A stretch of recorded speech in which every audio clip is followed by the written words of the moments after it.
स्याह रंग की कार खासी तेज रफ्तारी से दौड़ती हुई एक कदरे वीरान सड़क पर आगे बढ़ी चली जा रही थी। ड्राइविंग सीट पर एक लंबे कद और वर्जिशी जिस्म का आदमी बैठा हुआ था, जबकि साइड सीट पर एक नौजवान लड़की बैठी हुई थी। लड़की के हाथ में एक फैशन मैगजीन था और उसकी नजरें मैगजीन में शाया होने वाली खूबसूरत लड़कियों की तस्वीरों पर जमी हुई थीं। इतने गौर से तुम इन लड़कियों को देख रही हो कि इतने गौर से तो हम मर्द भी लड़कियों को नहीं देखते, नौजवान आदमी ने गर्दन मोड़कर लड़की की तरफ देखते हुए कहा। तुम अपनी बात करो डैनी, तुम में तो लड़कियों के लिए मामूली सी कशिश भी नहीं है। तुम लड़कियों और बकरियों को एक ही नजर से देखते हो। लड़की ने मुंह बनाते हुए कहा तो नौजवान डैनी बेख्तियार हंस पड़ा। मतलब है तुमने अपने आप को बकरी तस्लीम कर लिया है, डैनी ने हंसते हुए कहा।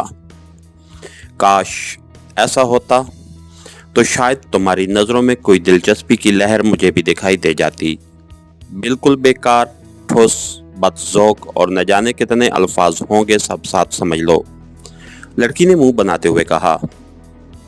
अच्छा, ये बताओ कि तुम मर्दों को किन नजरों से देखती हो, डैनी ने कहा। औरतों की नजरों से। और किन नजरों से देखती हूँ, लड़की ने जवाब दिया। तुम्हें मर्दों में कशिश महसूस होती है या नहीं, डैनी ने कहा। पहले तो बहुत होती थी, लेकिन जब से तुम्हारे साथ शादी हुई है अब तो मर्दों की बजाय उल्लुओं में ज्यादा कशिश महसूस होने लग गई है, लड़की ने जवाब देते हुए कहा। तो इस बार डैनी हंस पड़ा। ये हर लड़की की ख्वाहिश होती है कि उसकी शादी किसी उल्लू से हो जाए, और अगर ना हो और गलती से डैनी जैसे मर्द से हो जाए तो फिर सारी उम्र का रोना ही रह जाता है। क्यों, डैनी ने कहा तो लड़की बेख्तियार हंस पड़ी। अच्छा, तो तुम अपने आप को मर्द समझते हो, वेरी गुड, फिर तो मुझे अपने आप को औरत समझना चाहिए, लेकिन तुम तो मुड़कर भी मुझे नहीं देखते। लगता है कि तुम्हारी आंखों में बीनाई ही ने मुझे देखकर खत्म हो जाती है, लड़की ने कहा। और फिर उससे पहले कि डैनी कोई जवाब देता फोन की घंटी बज उठी तो लड़की जिसने जैकेट पहन रखी थी ने तेजी से जेब में हाथ डाला और एक सेल फोन निकाल लिया। घंटी की आवाज उसी से आ रही थी। उसने सेल फोन का बटन प्रेस किया और कान से लगा लिया। यस, मार्टी बोल रही हूँ, लड़की ने कहा। डैनी कहाँ है और तुम दोनों अभी तक पहुंचे नहीं हो, दूसरी तरफ से एक मर्दाना आवाज सुनाई दी। हम रास्ते में हैं, बस पहुंचने वाले हैं, मार्टी ने कहा और फिर फोन ऑफ करके उसने उसे जेब में डाल दिया। मार्थर होगा, डैनी ने कहा। हाँ, वो तुमसे मिलने के लिए न जाने क्यों इस कदर बेचैन हो रहा है, मार्टी ने मुंह बनाते हुए कहा। वो मेरे लिए नहीं, तुम्हारे लिए बेचैन है। कहता है जब तक मार्टी बहन से ना मिलूं चैन ही नहीं आता, डैनी ने भी मुंह बनाते हुए कहा। तो मार्टी बेइख्तियार खिलखिलाकर हंस पड़ी। कमाल है, मर्द इस कदर जेलस होते हैं, तुम्हें इस कदर हसद है उससे। शादी से पहले तो मैं तुम्हें भी भाई समझती रही थी, मार्टी ने हंसते हुए कहा। अब तो नहीं समझती, चलो यही गनीमत है। वैसे एक बात बताओ मार्टी, के मार्थर ने ये खसूसी मीटिंग क्यों रखी है? डैनी मजाक में बात करते करते यकलख्त संजीदा हो गया था। मार्थर अहमक नहीं है कि सिर्फ गपशप लगाने के लिए मीटिंग कॉल करे, कोई खास मकसद ही होगा, मार्टी ने भी संजीदगी से जवाब देते हुए कहा। तो डैनी ने इस अंदाज में सर हिला दिया जैसे मार्टी की बात की तायीद कर रहा हो। थोड़ी देर बाद कार एक 20 मंजिला बिल्डिंग के कंपाउंड गेट में दाखिल हो गई। फिर बिल्डिंग के तह खाने में बनी हुई पार्किंग में एक खाली जगह पर कार रोककर वो दोनों नीचे उतर आए और फिर आती जाती लिफ्टों की तरफ बढ़ गए। चूंकि पार्किंग तय खाने में थी, इसलिए जो लोग कारों पर आते थे वो बराह रास्त नीचे पहुंच जाते थे और यहाँ से कार लेकर बाहर चले जाते, इसलिए लिफ्टें नीचे तय खाने तक आती जाती थीं। कार को लॉक करके मार्टी और डैनी दोनों लिफ्ट की तरफ बढ़ गए। थोड़ी देर बाद वो 18वीं मंजिल पर वाक़या एक ऑफिस में दाखिल हो रहे थे। ایک خاصا بڑا ہال تھا جس میں کافی تعداد میں عورتیں اور مرد اپنے اپنے کاموں میں مصروف تھے۔ ایک طرف دروازہ تھا جس کے باہر ایک بیضوی کاؤنٹر کے پیچھے ایک نوجوان لڑکی سامنے سرخ رنگ کا فون رکھے بیٹھی ہوئی تھی۔ مارٹی اور ڈینی دونوں اس کاؤنٹر کی طرف بڑھ گئے۔ مارتھر نے کال کیا ہے، اسے کہو کہ ڈینی اور مارٹی باہر موجود ہیں، ڈینی نے اس لڑکی سے مخاطب ہو کر کہا۔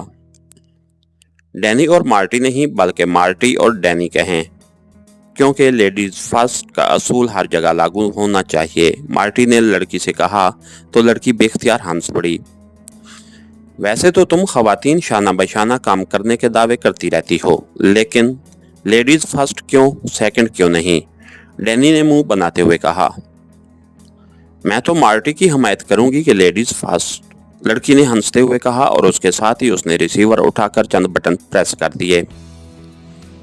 مارٹی اور ڈینی کاؤنٹر پر موجود ہیں، سوری، ڈینی اور مارٹی کاؤنٹر پر موجود ہیں، لڑکی نے مسکراتے ہوئے کہا، اور پھر دوسری طرف سے کچھ سن کر اس نے کاؤنٹر پر مارٹی اور ڈینی کے درمیان ہونے والی نوک جھونک مختصراً بتا دی۔ یس باس، دوسری طرف سے ہونے والی بات سن کر اس لڑکی نے کہا اور ریسیور رکھ دیا۔ آپ اندر جا سکتے ہیں، پہلے کون جاتا ہے یہ فیصلہ آپ خود کر لیں، لڑکی نے مسکراتے ہوئے کہا۔ یہاں خواتین اکثریت میں ہیں، اس لیے میں اکیلا کیا کر سکتا ہوں، لیکن آفس میں ہم مردوں کی اکثریت ہوگی، مارتھر اور میں پھر دیکھ لیں گے، ڈینی نے منہ بناتے ہوئے کہا۔ چلو میں سرنڈر کرتی ہوں، اب کیا کیا جائے، مجبوری ہے۔ مرد شادی سے پہلے ہر جگہ لیڈیز فرسٹ کے فلسفے پر عمل کرتے ہیں، لیکن شادی کے بعد شوہر فرسٹ اور بیگم سیکنڈ کا فلسفہ اپنا لیتے ہیں، مارٹی نے بھی منہ بناتے ہوئے کہا تو کاؤنٹر پر بیٹھی ہوئی لڑکی بے اختیار کھلکھلا کر ہنس پڑی۔ آپ اندر جاتے ہیں یا میں کسی اور کو میٹنگ کال دے دوں، استقبالیہ لڑکی نے کہا، تو ڈینی اور مارٹی دونوں ہنستے ہوئے آگے بڑھے، اور پھر پہلے ڈینی اور اس کے بعد مارٹی شیشے کا دروازہ کھول کر اندر داخل ہو گئے۔ چھوٹی سی راہداری کے آخر میں ایک بڑا آفس تھا جس کی خاصی بڑی میز کے پیچھے ایک ادھیڑ عمر آدمی بیٹھا ہوا تھا۔ تم دونوں کسی وقت تو لڑائی بند کر دیا کرو، ادھیڑ عمر آدمی نے اٹھ کر ان کی طرف مصافحے کے لیے ہاتھ بڑھاتے ہوئے کہا۔ اس کے چہرے پر مسکراہٹ نمایاں تھی۔ اوکے باس، میں سفید جھنڈی لہراتا ہوں، ڈینی نے مصافحہ کرتے ہوئے کہا۔ میں تو پہلے ہی سرنڈر کر چکی ہوں، مارٹی نے بھی مصافحہ کرتے ہوئے کہا، اور پھر وہ تینوں ہی بیک وقت کھلکھلا کر ہنس پڑے۔ بیٹھو، اس صلح کی خوشی میں تمہیں خصوصی شراب پیش کی جائے گی، باس نے کہا، اور پھر اس نے اٹھ کر ایک سائڈ پر موجود ریک سے شراب کی ایک بڑی بوتل اور گلاس اٹھا کر میز پر رکھے، اور پھر گلاسوں میں شراب ڈال کر اس نے سب سے پہلے گلاس اٹھا کر مارٹی کے سامنے رکھ دیا۔ لیڈیز فرسٹ، باس نے گلاس رکھتے ہوئے کہا۔ تھینکس باس، مارٹی نے مسکراتے ہوئے کہا، تو ڈینی اور باس دونوں بے اختیار ہنس پڑے۔ اسی لمحے میز پر موجود فون کی گھنٹی بج اٹھی تو باس نے ہاتھ بڑھا کر ریسیور اٹھا لیا۔ یس باس، مارتھر بول رہا ہوں، باس نے کہا، اور کچھ دیر تک دوسری طرف سے کی جانے والی بات سنتا رہا۔ اوکے، مارتھر نے آخر میں کہا اور ریسیور رکھ دیا۔ چیف تھا، پوچھ رہا تھا کہ مشن پر کام شروع کیوں نہیں ہوا، اور ساتھ ہی حکم دیا ہے کہ فوری کام شروع کیا جائے، مارتھر نے کہا۔ کون سا مشن؟ ڈینی اور مارٹی دونوں نے چونک کر پوچھا۔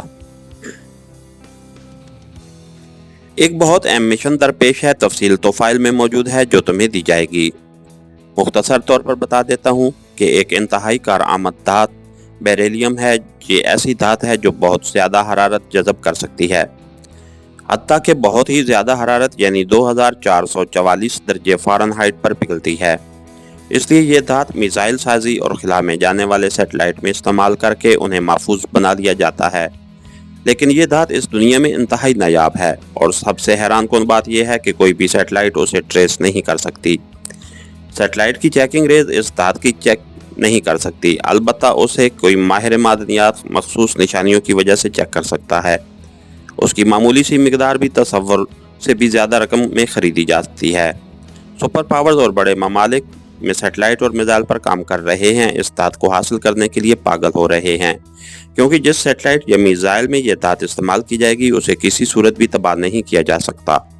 اس لیے یہ دھات اس وقت دنیا کی سب سے قیمتی دھات بن چکی ہے، اور جیسے جیسے سائنس ترقی کرتی جائے گی اس دھات کی قیمت اور اہمیت بڑھتی ہی چلی جائے گی، مارتھر نے باقاعدہ تقریر کرتے ہوئے کہا۔ ٹھیک ہے، ہم سمجھ گئے کہ بیریلیم انتہائی کارآمد، نایاب اور انتہائی مہنگی دھات ہے، اور اس دھات کو معدنیات تلاش کرنے والا جدید ترین سیٹلائٹ بھی ٹریس نہیں کر سکتا۔ لیکن مشن کیا ہے؟ ڈینی نے کہا۔ کاش تمہارے اندر تھوڑی بہت عقل ہوتی، باس مارتھر نے جو کچھ بتایا ہے اس کے باوجود تم مشن پوچھ رہے ہو، مارٹی نے منہ بناتے ہوئے کہا۔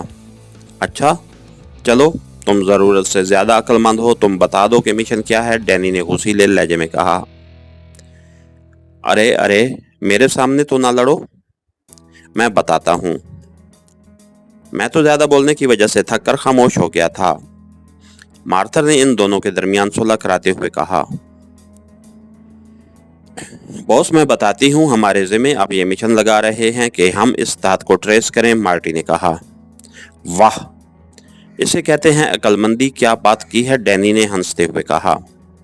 ارے مزید لڑائی مت کرو، میں بتاتا ہوں۔ ہمیں اطلاع ملی ہے کہ پاک ایشیا کے ایک ریٹائرڈ ماہر معدنیات نے، جس کا نام ڈاکٹر عبدالغفار ہے، پاک ایشیا کے بڑے پہاڑی سلسلے جسے ہفت کو کہا جاتا ہے میں بیریلیم کا کافی بڑا ذخیرہ دریافت کیا ہے، اور اس سلسلے میں اس نے پاک ایشیا کی حکومت اور معدنیاتی حکام سے بات چیت کی، لیکن کسی نے توجہ نہ دی۔ ڈاکٹر عبدالغفار نے پاک ایشیا کے ایک اخبار میں اس پر ایک مضمون شائع کرایا۔ ہمیں یہ اطلاع ملی تو ہم نے معدنیاتی ماہرین کا ایک گروپ پاک ایشیا بھیجا، جنہوں نے ڈاکٹر عبدالغفار سے ملاقات کی اور ان سے اس سلسلے میں بات چیت کرنے کی کوشش کی۔ ہمارے ماہرین نے پہلے یہ کنفرم کر دیا کہ کیا واقعی استاد کا ذخیرہ موجود ہے یا یہ بوڑھا ماہر اپنا اہمیت ثابت کرنے کے ڈرامہ کر رہا ہے۔ چنانچہ تفصیلی بات چیت کے بعد ہمارے ماہرین نے رپورٹ دی کہ ڈاکٹر عبدالغفار ذہنی طور پر درست ہے، بلکہ انتہائی ذہین اور معدنیات کے موضوع پر اتھارٹی ہے۔ اس نے جو مخصوص اشارے دیے ہیں ان کے مطابق وہ اس قابل ہے کہ بیریلیم جیسی دھات کو ٹریس کر سکے۔ اس رپورٹ کے بعد ایکریمین حکومت نے ڈاکٹر عبدالغفار کو انتہائی بھاری رقم دینے کی بات کی تاکہ وہ قیمت لے کر ایک طرف ہٹ جائے اور دھات کا جہاں ذخیرہ موجود ہے اس جگہ کی نشاندہی کر دے، لیکن اس بوڑھے ڈاکٹر عبدالغفار نے صاف انکار کر دیا۔ اس کا کہنا تھا کہ یہ دولت پاک ایشیائیوں کا حق ہے، ہم نے اسے کروڑوں ڈالرز دینے کا وعدہ کیا، لیکن اس نے $1 تک لینے سے انکار کر دیا، حالانکہ وہ امیر بھی نہیں تھا۔ اس کے بعد حکومت نے ڈاکٹر عبدالغفار کو اغوا کر کے ایکریمیا لے آنے کی کوشش کی تاکہ اس کے ذہن سے مشین کے ذریعے معلومات حاصل کر لی جائیں، لیکن کسی نہ کسی وجہ سے وہ اغوا نہ ہو سکا۔ تو ہم نے ایک اور اقدام کیا، لاشعور سے معلومات حاصل کرنے والی مشینری پاک ایشیا پہنچائی گئی۔ ساتھ ہی 2 ماہرین بھی پاک ایشیا گئے، وہاں کے ایک مقامی گینگسٹر جسے کرامت بابو کہا جاتا ہے سے مدد لے کر رات کو ڈاکٹر عبدالغفار کی رہائش گاہ میں پہنچ گئے، اور پھر انہیں بے ہوش کر کے مشین میں ڈالا گیا، اور پھر ہوش میں لا کر ان کے لاشعور کو سامنے لایا گیا، اور مشین کی مدد سے ان کے لاشعور سے بیریلیم دھات کے بارے میں معلومات حاصل کی گئیں، اور وہ سب کچھ معلوم کر دیا گیا جو ہم جاننا چاہتے تھے۔ لیکن ڈاکٹر عبدالغفار کو اس لیے گولی مار کر ہلاک کر دیا گیا کہ اس کا ذہن بے حد طاقتور تھا، اس لیے شعور کو پیچھے دھکیل کر لاشعور کو سامنے لانے کے لیے اس کے ذہن پر بے پناہ کا دباؤ ڈالا گیا، جس کا نتیجہ یہ نکل سکتا تھا کہ اب جب اسے ہوش آئے تو اس کا ذہن مکمل طور پر ختم ہو سکتا تھا، اس لیے یہ اس کے فائدے میں تھا کہ اسے ہلاک کر دیا جائے۔ اس طرح کسی دوسرے کو دھات کے بارے میں معلومات حاصل ہونے کا سکوپ ختم ہو جاتا ہے۔ مارتھر ایک بار پھر مسلسل بولتے بولتے شاید تھک کر خاموش ہو گیا تھا۔ لیکن باس، جب سب کچھ معلوم ہو چکا ہے تو کراس ورلڈ کیا کرے گی؟ دھات نکالنے کا پروسیس تو ماہرین ہی کر سکتے ہیں، ڈینی نے کہا۔ باس کا یہ مطلب نہیں ہے کہ ہم نے وہاں جا کر کان کنی کرنی ہے، ہمارا کام تو وہی ہوگا جس کی ہم نے ٹریننگ لے رکھی ہے، سوچ سمجھ کر بات کیا کرو، مارٹی نے ایک بار پھر منہ بناتے ہوئے کہا۔ اگر مجھ میں سوچ سمجھ ہوتی تو تم سے شادی ہی کیوں کرتا، ڈینی نے ترقی بے ترقی جواب دیتے ہوئے کہا، اور اس کے ساتھ ہی مارتھر بے اختیار کھلکھلا کر ہنس پڑا۔ تم جیسا جوڑا شاید اور کوئی سامنے نہ آ سکے گا، تمہاری نوک جھوک واقعی دلچسپ ہوتی ہے۔ بہرحال میں بتا رہا تھا کہ ہم نے جو معلومات ڈاکٹر عبدالغفار کے ذہن سے حاصل کی ہیں ان کے مطابق ہفت کو کے شمال مشرقی علاقے جو مکمل طور پر بنجر اور ویران ہے میں یہ دھات خاصی گہرائی میں موجود ہے۔ ये नक्शा देखो, मार्थर ने कहा और फिर सामने रखे हुए एक बंद नक्शे को खोलकर उसने डैनी और मार्टी के सामने रख दिया और वो दोनों उस पर झुक गए। ये देखो, ये है हफ्त को, मार्थर ने नक्शे पर उंगली रखते हुए कहा। ठीक है बॉस, डैनी ने कहा, इस इलाके को राशूर कहा जाता है। अब देखो, इस राशूर से मगरिब की तरफ तकरीबन 2 किलोमीटर के फासले पर एक पहाड़ी टाउन है। ये टाउन से बड़ा और शहर से कम है। इसे चांद टाउन कहा जाता है। यहाँ दरख्तों की तादाद काफी ज्यादा है और दूर से उसे देखकर यूं लगता है कि जैसे ये कोई घना जंगल हो, लेकिन ये खासा आबाद टाउन है। आला मेयार की सड़कें, सयाहों के लिए क्लब और होटल भी मौजूद हैं और यहाँ हर मौसम में सयाहों की एक खासी बड़ी तादाद रहती है। क्योंकि इस टाउन से मशरक की तरफ पहाड़ों के अंदर एक कदीम तरीन तहजीब के आसार मौजूद हैं। कहा जाता है कि ये शहर सिकंदर आजम और उसकी फौज ने आबाद किया था। फिर वो वापस चले गए तो इर्द गिर्द से इस जमाने के लोगों ने उसे आबाद किया। इन आसार कदीमा के साथ एक बहुत बड़ा म्यूजियम है जहाँ इस शहर के नवादरात कसीर तादाद में मौजूद हैं। इसलिए यहाँ सयाह कसीर तादाद में सारा साल आते जाते रहते हैं। इस चांद टाउन की मगरबी सिमत पहाड़ों से मादनियात निकाली जाती हैं और उन्हें साफ करके दारुल हुकूमत भिजवा दिया जाता है। वहाँ वसी इलाके में फैली हुई कानकनी और मादनियाती सफाई के लिए बड़ी बड़ी फैक्ट्रियाँ काम करती रहती हैं और कानकुनी के लिए भी हैवी मशीनरी इस्तेमाल की जाती है। मार्थर ने एक बार फिर मुसलसल बोलते हुए कहा। बॉस, लगता है आप खुद जाकर इस इलाके को चेक कर चुके हैं, डैनी ने कहा तो मार्टी कुछ बोलने लगी थी कि मार्थर ने हाथ उठाकर उसे रोक दिया। इस कदर तफसील मैंने इसलिए बताई है कि तुम इस मिशन का पस मंजर मुकम्मल तौर पर समझ जाओ। तुम्हारा सवाल यह था कि मिशन क्या है, तो अब तुम मिशन को आसानी से समझ जाओगे। इस इलाके का पता चल गया है जहाँ बेरिलियम धात मौजूद है, लेकिन ये खासी गहराई में है और वहाँ का सारा इलाका बंजर और वैरान है। वहाँ से कुछ फासले पर एयरफोर्स की एक चेक पोस्ट भी है जहाँ से इस पूरे इलाके पर नजर रखी जाती है। इसलिए वहाँ किसी किस्म की कोई सरगर्मी फौरन इंतजामिया के नोटिस में आ जाती है और इस धात को निकालने के लिए हैवी मशीनरी का इस्तेमाल नागुज़ीर है। चुनांचे बहुत सोच विचार के बाद एक प्लान मुरतब किया गया और इस पर अमल शुरू कर दिया गया। चांद टाउन में मादनियात को साफ करने वाली एक काफ़ी बड़ी फैक्ट्री है जो खसारे में जा रही थी, इसलिए उसे फरोख्त किया जा रहा था। हमने एक फर्जी कंपनी बनकर ये फैक्ट्री और उसकी अराजी खरीद ली। इस तरह हमें एक अहाता मिल गया। उसके बाद वहाँ मशीनरी भिजवा दी गई, उस पर किसी को कोई एतराज़ न हुआ। खसूसी माहिरीन भी वहाँ भिजवा दिए गए हैं, मार्थर ने कहा।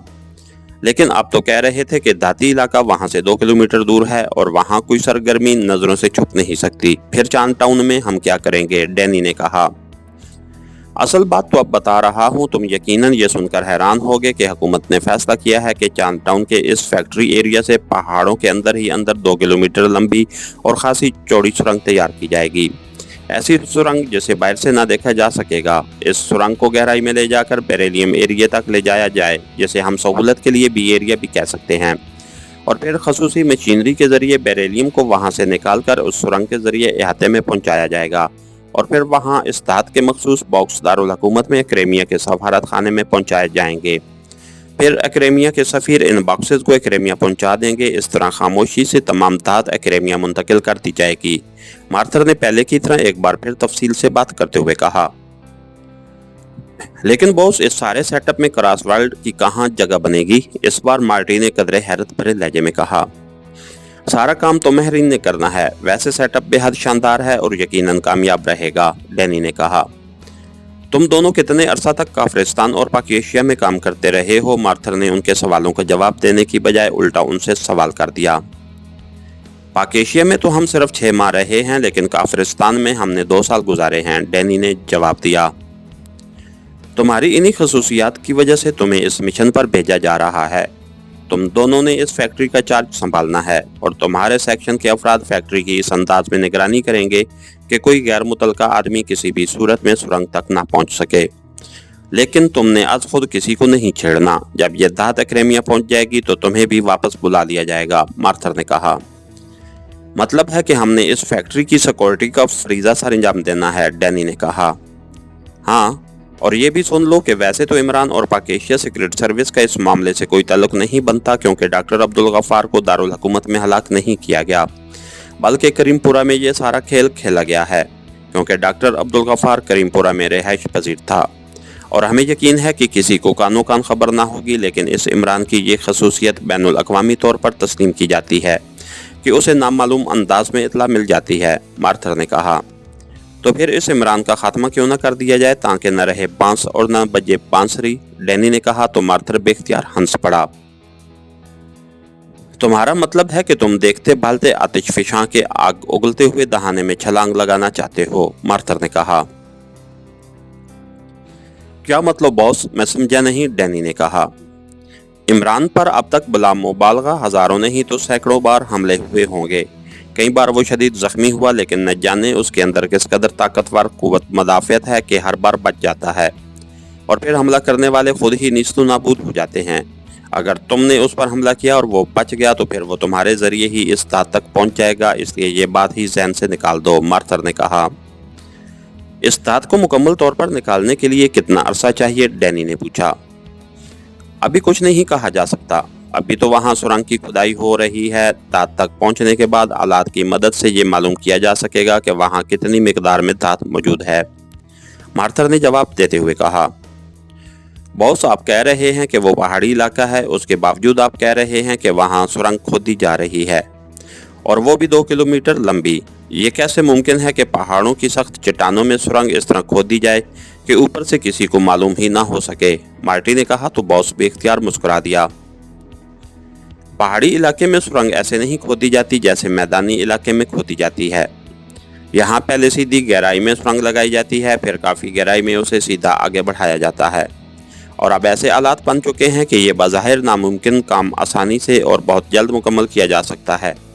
वहाँ सुरंग की खुदाई होते हुए 1 हफ्ता हो चुका है, और माहरीन के मुताबिक मज़ीद 1 हफ्ता लगेगा, फिर ये सुरंग मुकम्मल हो जाएगी, मार्थर ने जवाब दिया। बॉस, इस सुरंग में ताज़ा हवा के रास्ते भी तो बनाए गए होंगे, मार्टी ने कहा। जाहिर है, वरना तो अंदर जाने वाला दम घुटकर मर जाएगा, मार्थर ने जवाब देते हुए कहा। फिर ये हवा के लिए रखे गए सुराख भी तो बाहर से साफ नजर आ रहे होंगे, इनका क्या किया गया है, मार्टी ने कहा।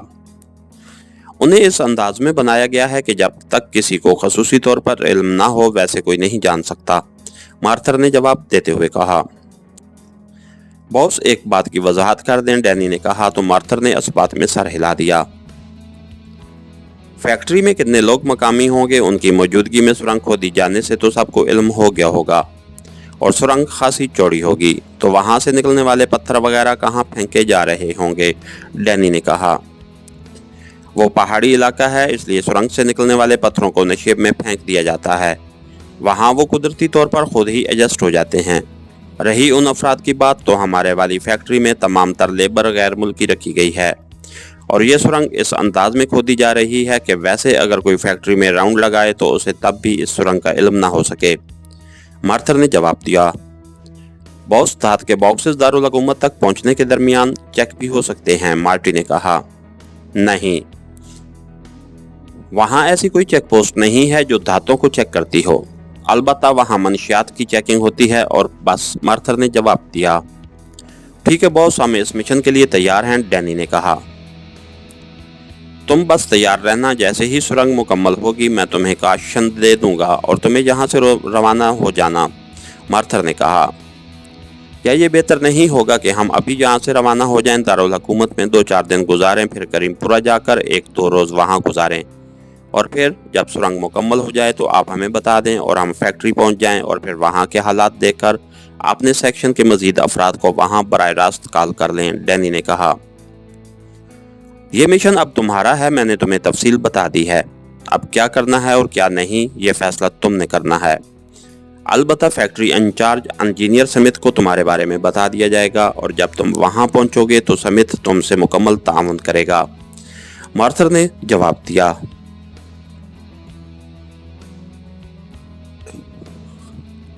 ओके बॉस, हम इस मिशन को हर हालत में मुकम्मल करेंगे, डैनी ने कहा, और उसके साथ ही वो उठ खड़ा हुआ।